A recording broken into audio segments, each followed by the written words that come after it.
নারীদের জীবনের স্যাক্রিফাইস হচ্ছে পৃথিবীর সবচেয়ে বড় স্যাক্রিফাইস, যেটা আমরা কখনো কল্পনা করতে পারি না।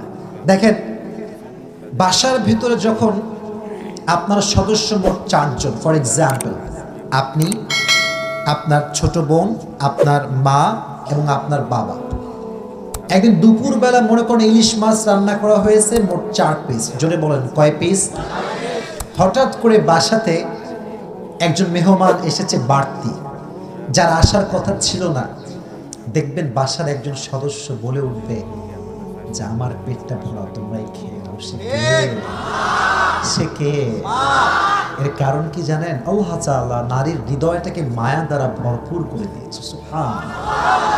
নারীদের লাইফের 4টি স্যাক্রিফাইস হচ্ছে সবচেয়ে বড় স্যাক্রিফাইস। প্রথম স্যাক্রিফাইস, নারী যখন একটু বড় হয়, দেখবেন নারীরা, মেয়েরা বাবার দিকে তাকিয়ে, মায়ের দিকে তাকিয়ে, পরিবারের অভাবের দিকে তাকিয়ে নিজের সব স্বপ্ন, আল্লাহ সব কিছু স্যাক্রিফাইস করে ফেলে। ঠিক না?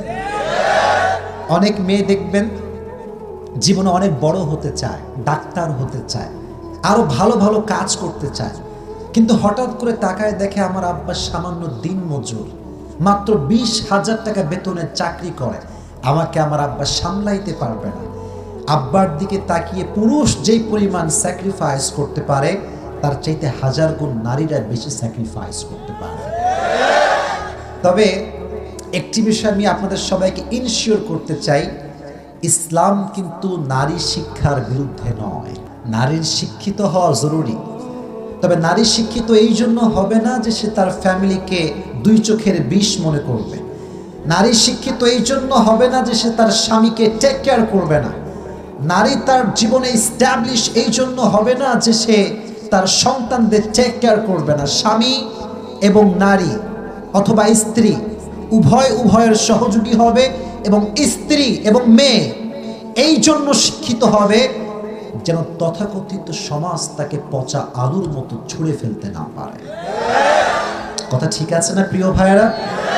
তাহলে নারীরা বেশি বেশি স্যাক্রিফাইস করে, স্বপ্নকে স্যাক্রিফাইস করে, 1 নাম্বার। 2 নাম্বার, নারী যখন আরেকটু বড় হয়, বিয়ের বয়স যখন নারীর হয়ে যায়, দেখবেন যে নারীটা তার বাবার বাসায় বড় হয়েছে, ছোট্ট থেকে বড় হয়েছে, যে ঘরে সে বড় হয়েছে, যে মায়ের কাছে সে বড় হয়েছে, সেই ঘর, সেই বাড়ি ছেড়ে এমন এক পুরুষের হাত ধরে বাড়ি ছাড়তে হয় যাকে সে চিনতই না। ঠিক কিনা? নারীদের কোনো স্থায়ী বাড়ি হয় না। ছোট্টবেলায় বাবার বাড়ি হয় আপন, একটু বড় হইলে স্বামীর বাড়ি হয় আপন, আবার যখন বৃদ্ধা হয়ে যায়, হয়তো স্বামী মারা গেলে সন্তানের ঘরে আবার ফিরে আসে, কিন্তু আসল ঘরটা নারীদের কবরই শেষ পর্যন্ত হয়। ঠিক কিনা? এই জন্য নারীদের বড় একটা স্যাক্রিফাইস এইটা। তবে আরেকটি বিষয় বলতে চাই, নারীর বিয়ের বয়স যখন হয়ে যায়, দেখবেন অনেক বাবা আজকাল বের হয়েছে, মেয়ের কাছে অনুমতি নেওয়ার প্রয়োজন বোধটা করে না।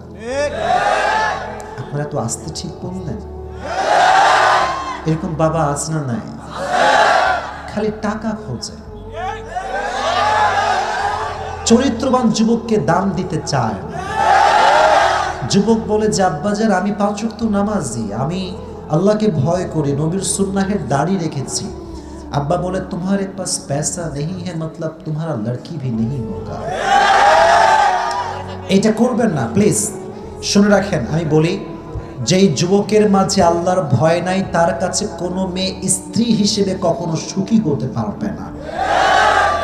তো যেই মেয়েটা বাবার দিকে তাকিয়ে একজন অযোগ্য ছেলেকে বিয়ে করে ফেলে, তার জীবনে কষ্ট দুঃখের আর কোনো শেষ থাকে না। ঠিক কিনা?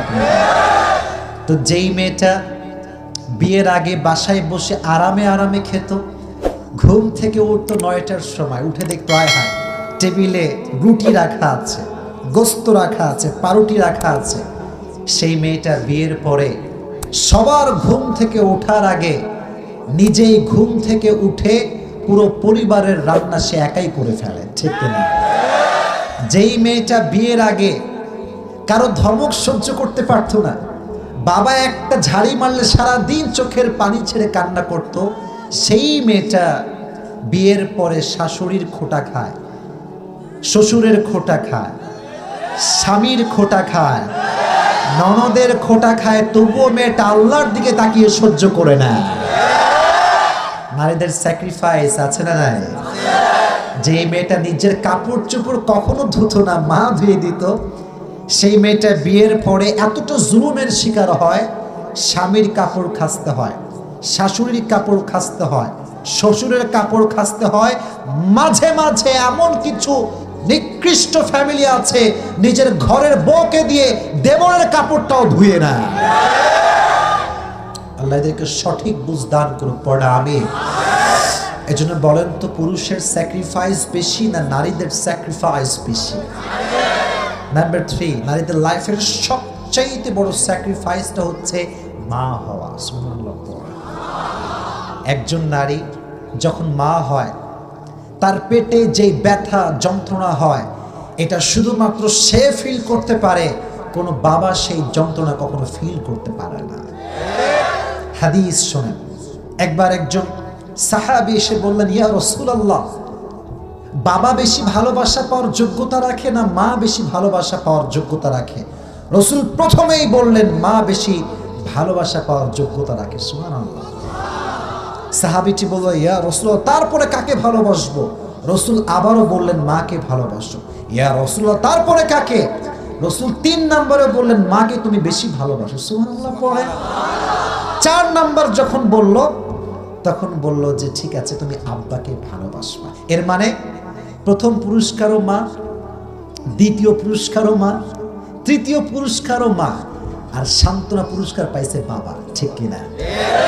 একটা আয়াত আছে, নারীদের জীবনের মা হওয়ার স্যাক্রিফাইস কত বড়। হামালাতহু উম্মুহু ওয়াহানান আলা ওয়াহান।